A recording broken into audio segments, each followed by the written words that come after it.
বেচারা Vinicius junior দেশের জার্সিতে যাও একটু ছাড়িয়ে গিয়েছিলেন আর্জেন্টিনার ডিফেন্ডারকে, সেটাও এবার মেসির কল্যাণে হারিয়ে ফেলতে হলো তাকে।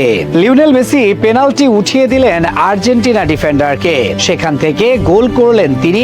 ব্যাস, আবারও ভিনিসিয়াস ও আর্জেন্টিনার সেই ডিফেন্ডারের গোল সমান। মনে আছে চ্যাম্পিয়ন্স লিগে কিছুদিন আগে নিকোলাস ওটামেন্ডি ও ভিনিসিয়াস জুনিয়রের মাঝে যে বিতর্ক হয়েছিল, সেখানে নিজের জার্সি উঠিয়ে ভিনিসিয়াসকে আন্তর্জাতিক শিরোপা দেখিয়ে খোঁচা দিয়েছিলেন আর্জেন্টিনার এই ডিফেন্ডার। কে জানে সেই ঘটনা মেনে নিতে পেরেছিলেন কিনা ভিনি। তবে সেই ওটামেন্ডি আরো একবার ছুঁয়ে ফেলেছেন ভিনিকে দেশের জার্সিতে, যে এখন দুজনের গোল সমান। হয়তো প্রশ্ন করতেই পারে অনেকে, কিংবা ভিনির পক্ষ নিয়ে বলতেই পারে, ওটামেন্ডি তো দেশের হয়ে যুগ যুগ ধরে খেলছেন, ভিনির চেয়ে এগিয়ে থাকায় আর কি এমন প্রশ্ন।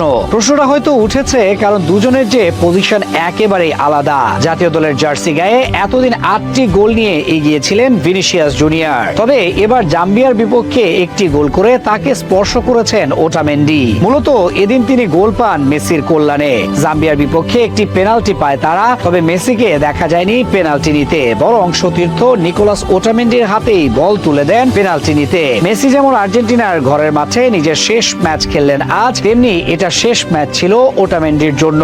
সে কারণে ওটামেন্ডিকেও শেষ ম্যাচটা রাঙিয়ে রাখার সুযোগ দিলেন মেসি। সেখান থেকে পেনাল্টি গোল করে ভিনিকে ছুঁয়ে ফেললেন ওটামেন্ডি। দেশের জার্সিতে 130 ম্যাচে এখন 8টি গোল তার। অন্যদিকে 2019 সালে জাতীয় দলে অভিষেক হয়েছে ভিনিসিয়াস জুনিয়রের। তিনিও কম ম্যাচ খেলেননি, 47টি ম্যাচ খেলা হয়ে গেছে তার, যেখানে তার গোল সংখ্যা মোট 8টি।